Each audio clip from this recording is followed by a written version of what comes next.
Olá, eu sou Ailton Ferreira. Vamos nós com a tirinha da história desta terça-feira, 25 de maio de 2021. Hoje, 25 de maio, é o Dia da África, o Dia do continente africano. África não é país, África é continente. Estou dizendo isso porque muita gente do meu tempo, principalmente, acreditava que a África era um país, assim como Argentina, Chile, Brasil, Uruguai, só que não. A história não nos foi contada quando a gente era pequeno ainda. Mas a África é um continente com 54 países. Pois bem, em 1984, aconteceu a Conferência de Berlim. Essa conferência, nada mais, nada menos, foi o seguinte: fizeram um acordo para dividir os países africanos com a Europa. Então, Portugal ficou com uma parte, França ficou com outra, e os países europeus passaram a ser donos, entre aspas, do continente africano, cada um com sua quantidade.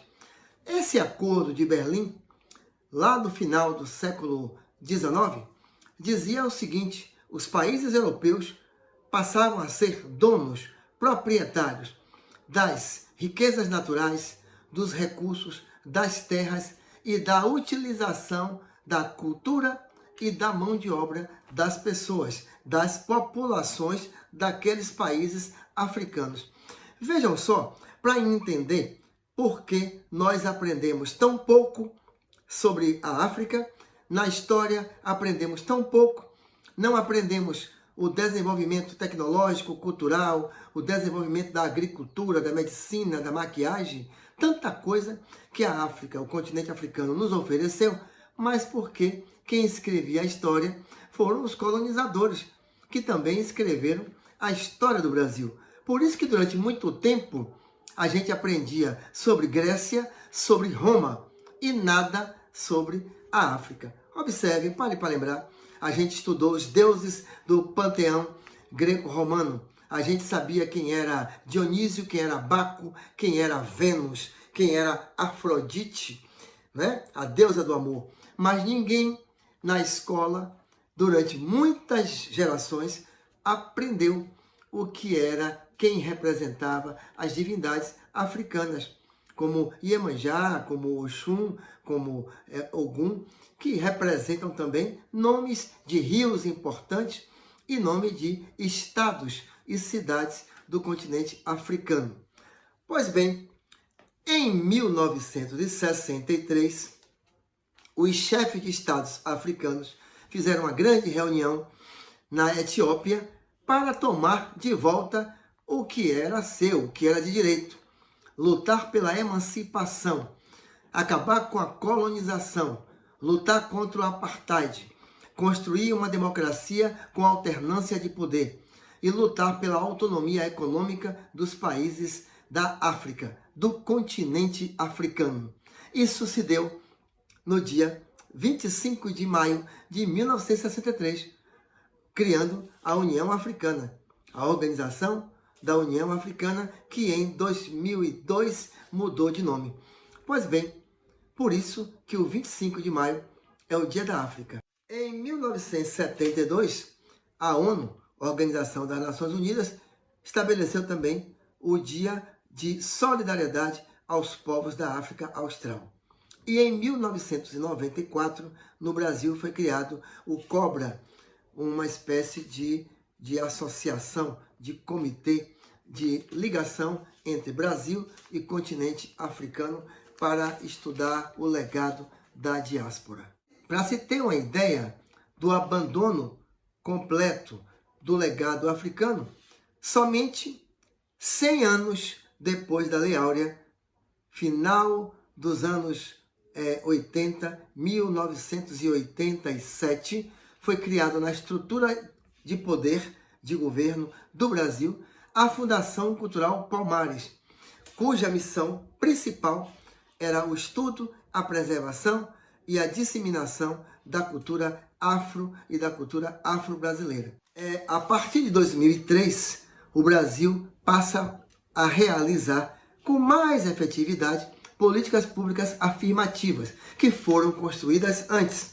No final dos anos 90, o Brasil já tinha um grupo de trabalho formado por intelectuais, negras e negros, que tratavam das políticas públicas afirmativas como resultantes da luta do movimento negro brasileiro, de lá de trás, anos 30, anos 40, com o Abdias Nascimento, com a Frente Negra Brasileira e mais contemporaneamente com os movimentos negros a partir do movimento do MNU na escadaria do Teatro Municipal.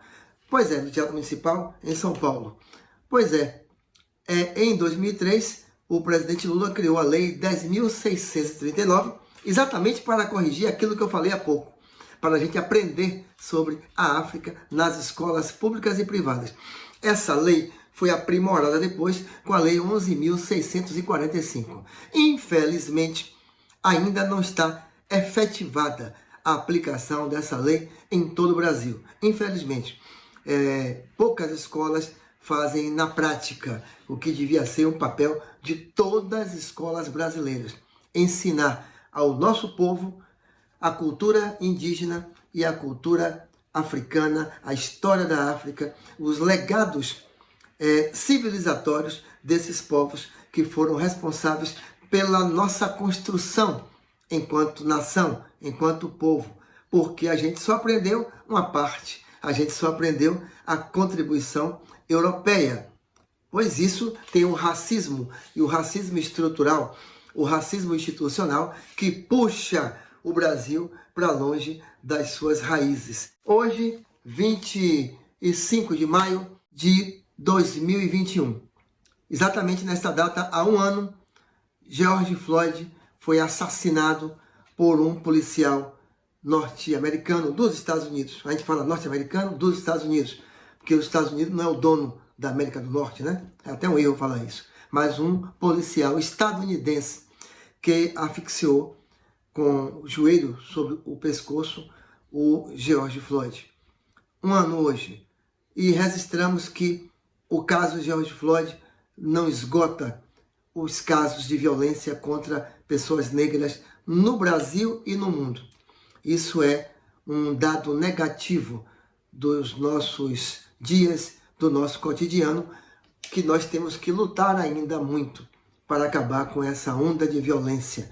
O Brasil enterra 65 mil pessoas, dados antes da pandemia, 65 mil pessoas vítimas de bala de revólver. Dessas 65 mil, 77% são homens negros, pobres, com idade entre 17 e 29 anos. O Brasil se dá o luxo de sepultar o seu povo e de sepultar possíveis talentos. Se continuarmos assim, não teremos um futuro muito bonito pela frente. Viva o Dia da África, viva o povo brasileiro. Aproveita e dá o link e passa para os amigos. Tirinha da História está no YouTube, no canal de Ailton Ferreira. Está também no nosso canal, no Facebook, na nossa página. Mama África, a minha mãe é mãe solteira e tem que fazer mamadeira todo dia, além de trabalhar como empacotadeira nas Casas Bahia.